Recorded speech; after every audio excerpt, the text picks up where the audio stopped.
Hi, I'm Sean, and I'm the manager of the Mud Shop in LA, and this is my model Amy. For those of you who are Twilight fans, we're going to recreate a new moon makeover.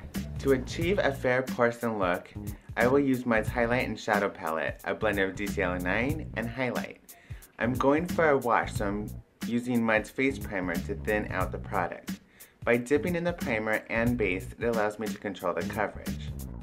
First, let's apply the base on the eyelids and set the makeup with zero loose powder. It will create a foundation for our eyeshadow. For sanitation, I shake the loose powder in the lid. The lid could later be cleaned with 99% alcohol. Never double dip. This is the 720 brush. It allows me to get right into the contour of her nose. Now we're gonna apply the eyeshadow. What I like to do is go lightest to darkest. So on her brow bone, we're gonna use the lightest color, which is the bone, using the 320 brush. And right here, right where her eye meets her nose, just to bring a little bit of highlight out. Remember, highlights pull things forward, shadows pull them back. We're gonna use the chamois right up here.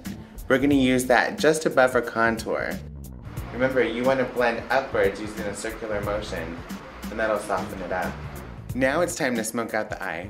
We're going to use our black onyx with the 350 brush. The 350 brush has shorter bristles and better payoff. For an intense application, use a stippling method just on the eyelid. This is Mud's Tinsel eyeshadow. I'm using the 800 blending brush to soften the edge and to reflect light. Okay, we created the depth with the onyx on her lid. We're going to use the 210 angle brush with the onyx just in the inner corner of her eyes. Drag it to about the middle of her iris. We're going to use the same color onyx from the outer corner of the bottom lid, drag it and meet it to the 210 right in the center of the iris. And we're going to smoke downward. Good model. She's looking in the opposite direction. Blending is key to a smoky eye.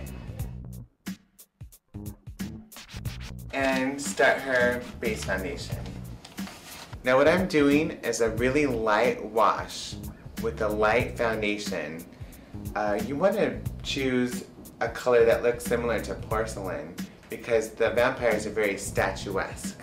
While you're doing the base application, make sure you cover all areas that's going to be seen. For a larger area like her neck and chest, use a sponge to apply her foundation. If you're wearing something a little lower cut, make sure you bring that foundation down. In the books, vampires don't sweat, so you want to make sure that all the product that you use has a matte finish.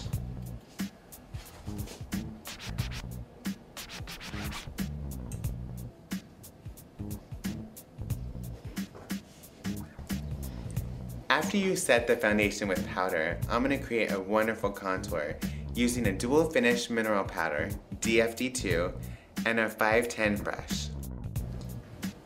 Little goes a long way, so remember to build your color and not apply a lot right from the beginning. And lightly brush it up. Now what we're going to do is just apply this just in the hairline. What it does is that you have a little bit of warmth in your hairline anyways, so it kind of just covers it. Blend upward, soft shadow. Okay, for those hard to reach areas, I'm going to use the DFD2 with the 340 brush to contour her nose. Now noses are a little bit tricky. Make sure you build your color in your nose. It's easier to blend out. I'm going to use the black eye pencil to line her waterline, both top and bottom. Look down for me.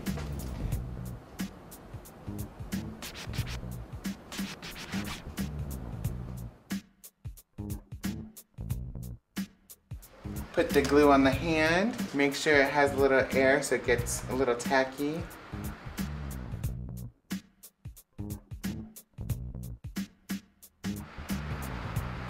Make sure they're shoved right under the lip. Sharpen your pencil so you can create a hair-like stroke to fill in your eyebrows. Amy has great shaped eyebrows. The taupe pencil will help them show off.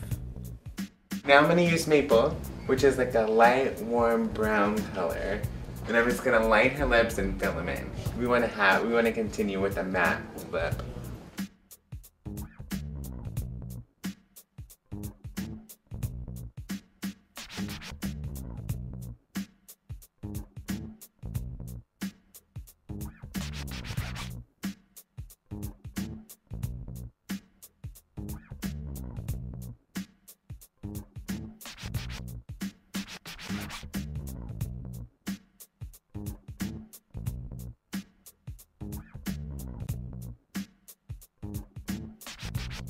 Okay, now that we finished the new moon look, let's get her into costume.